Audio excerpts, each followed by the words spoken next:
अस्सलाम वालेकुम।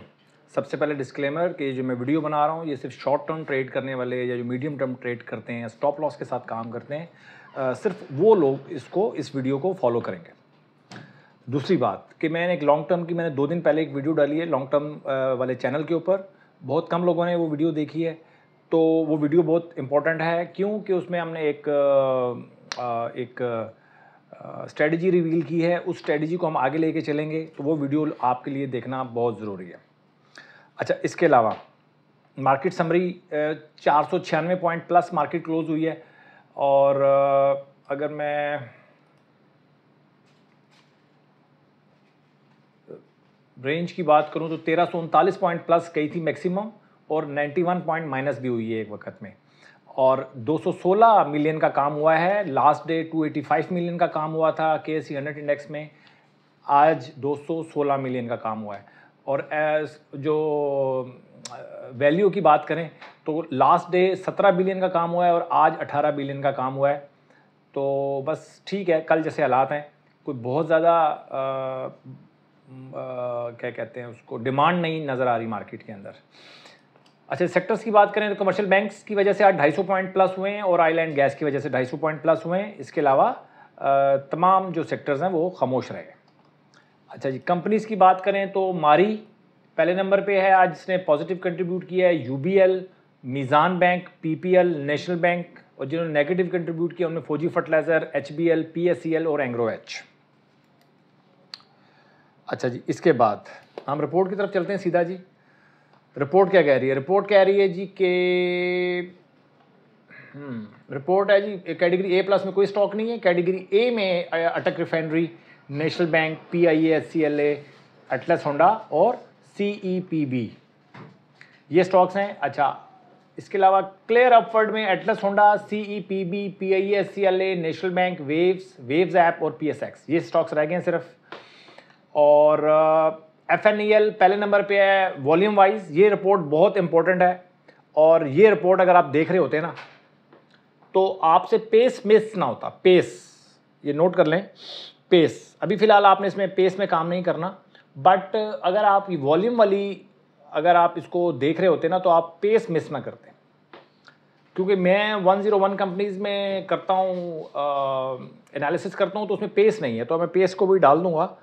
2-3 कंपनीज हैं और वो भी डालनी है, तो नेक्स्ट वीक में इंशाल्लाह डाल देता हूँ।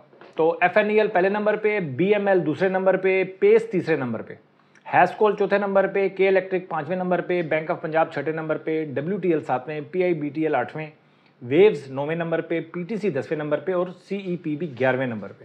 तो ये रिपोर्ट टॉप 20 वॉल्यूम वाइज देखना बहुत ज़रूरी है, और जो भी चीज़ ताकि कोई भी चीज़ ओवरलुक ना हो।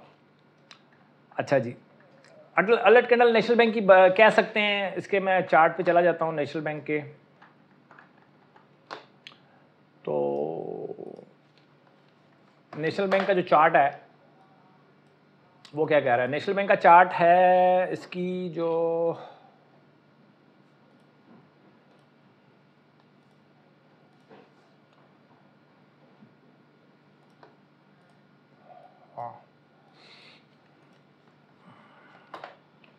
नेशनल बैंक की जो RSI है वो 59.24 से दोबारा क्लोज हो गई है 61.67।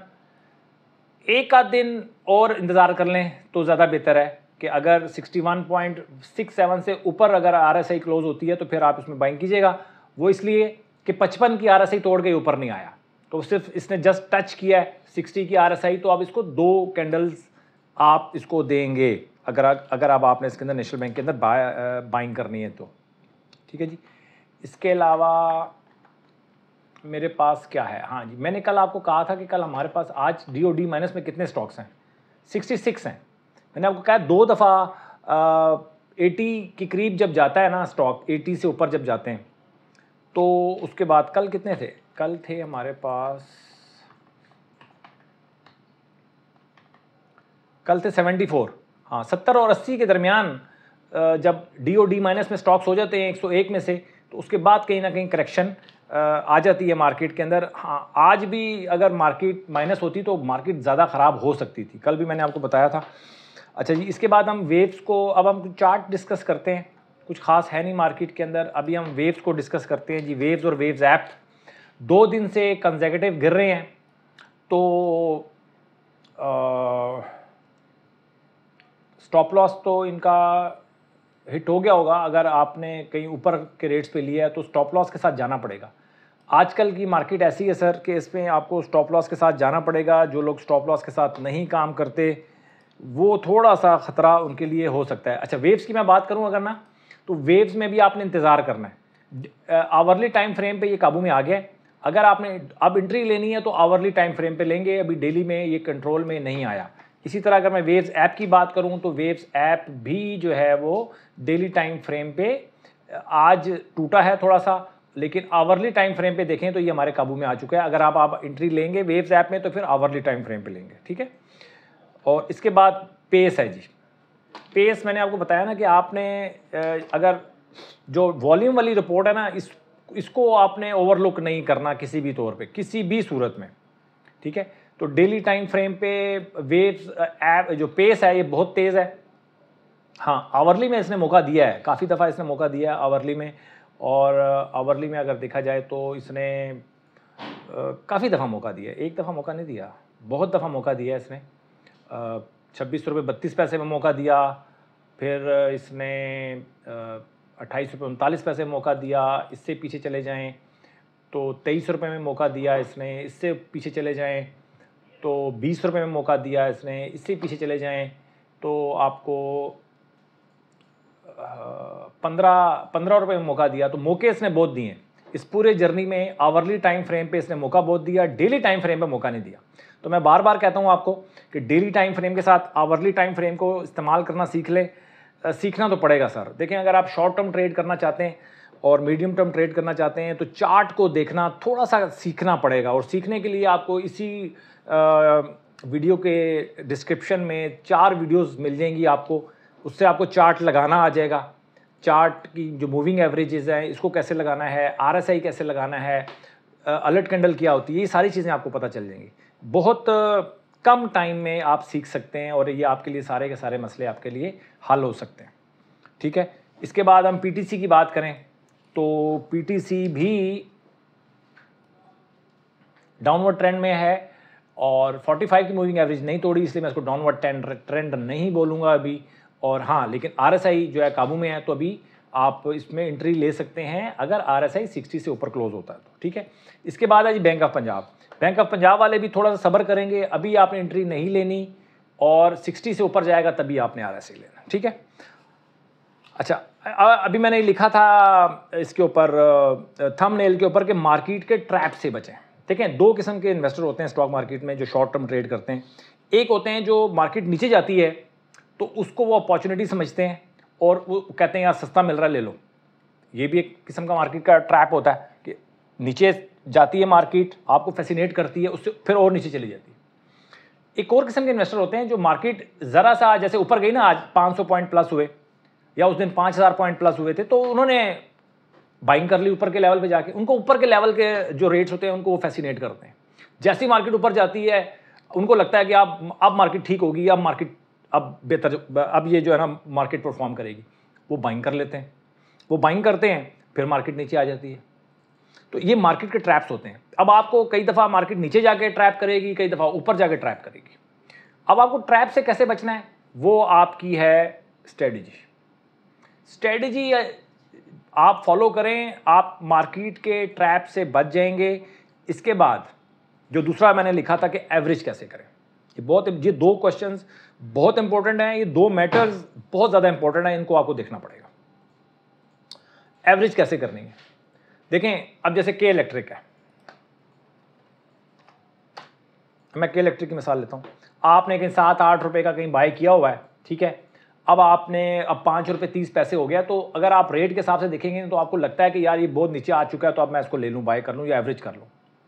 मैं समझता हूँ कि ये तरीका जो है ना, ये एक तुक्का है। तुक्के से बेहतर है कि कोई फार्मूला बना लें, रूल बना लें, रूल बेस्ड आप एवरेज करें। वो कैसे कि एक दफ़ा इसको टीकेटी में जाने दें। एक दफ़ा टीकेटी में जाने से पहले आप इसको नहीं करेंगे एवरेज।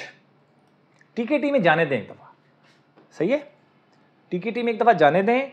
हर स्टॉक को इसी तरह ही आपने एवरेज करना है। अगर तो वो 45 की मूविंग एवरेज उसने तोड़ दी है या 200 की मूविंग एवरेज ने तोड़ दी है, आरएसआई भी नीचे है, तो फिर आप फिर थोड़ा सा सब्र करें, इसको ऊपर जाने दें, थोड़ा महंगा बाय करने का अपनी सोच को बदलें। आपको महंगा बाय करना है, एवरेज के लिए भी, लॉन्ग टर्म के लिए भी लेना है ना, महंगा बाय करें। उससे क्या होगा, दो चीज़ें आपकी बचेंगी, पैसा भी बच सकता है, कई दफ़ा पैसा नहीं भी बचेगा, लेकिन पैसा भी बचेगा इसके अंदर, दूसरा टाइम बचेगा। हो सकता है कि के इलेक्ट्रिक अगले 2 महीने, 4 महीने, 6 महीने ये टीकेटी में जाए ना, 45 की मूविंग एवरेज ना क्रॉस करे, 200 की मूविंग एवरेज तो इसने क्रॉस कर लिया, हो सकता है नीचे चला जाए, 200 की मूविंग एवरेज क्रॉस ना करे, आरएसआई 60 क्रॉस ना करे, हो सकता है अगले 6 महीने ना करे। तो वो 6 महीने आपके बच जाएंगे और ये पैसा हम कहीं और इस्तेमाल कर लेंगे। सबसे बड़ा फायदा ये होगा। तो एवरेज मैं समझता हूं कि आपको रूल बेस्ड एवरेज करनी चाहिए, बजाय इसके कि आप झटका हिसाब से लगाएं कि यार यहां पे मैंने एवरेज करनी, यहां करनी, यहां करनी, यहां नहीं। आप कहेंगे पहली एवरेज 45 की मूविंग एवरेज टूटेगी, आरएसआई नीचे जाएगी 40-50 के ऊपर, दोबारा 60 की आरएसआई ऊपर जाए और 45 की मूविंग उससे ऊपर जाएगा स्टॉक, तभी मैं बाय करूंगा, एवरेज करूंगा, अदरवाइज नहीं करूंगा। ये आदत आपको बचा लेगी। इसके अलावा एक और जो चीज़ है, कभी भी 200 की मूविंग एवरेज से नीचे स्टॉक को आपने एवरेज नहीं करना। हैस्कोल का जाकर आप देख लें चार्ट, मैं यही चीज़ डिस्कस करूंगा मैं मंडे को, कि हैस्कोल का चार्ट देख लें और आप 300 से उसका जर्नी देख लें 10 रुपये तक। अगर आप 200 की मूविंग एवरेज से नीचे उसको बाय ना करते तो आप बार बार जो स्टॉक्स, यानी कि जो और बहुत नीचे आ गया यार, 300 का स्टॉक 200 हो गया और कितना नीचे आएगा, या 200 का 300 का स्टॉक 150 हो गया और कितना नीचे आएगा, इस ट्रैप से आप बच सकते थे अगर आप 200 की मूविंग एवरेज से नीचे बाय ना करने का आज के बाद तहिया कर लें कि किसी भी स्टॉक को हम 200 की मूविंग एवरेज से नीचे बाय नहीं करें। ठीक हो गया जी, काफ़ी ज़्यादा लंबा लेक्चर हो गया। इसको ये आप समझ लें कि ये लाइफ लाइन है, ये लाइफ लाइन है, इसको समझने, ये जो मैंने बातें बताई हैं दोनों, ये लाइफ लाइन है ट्रेडिंग की। अपना बहुत ख्याल रखें, अपनी इन्वेस्टमेंट का ख्याल रखें। Thank you very much.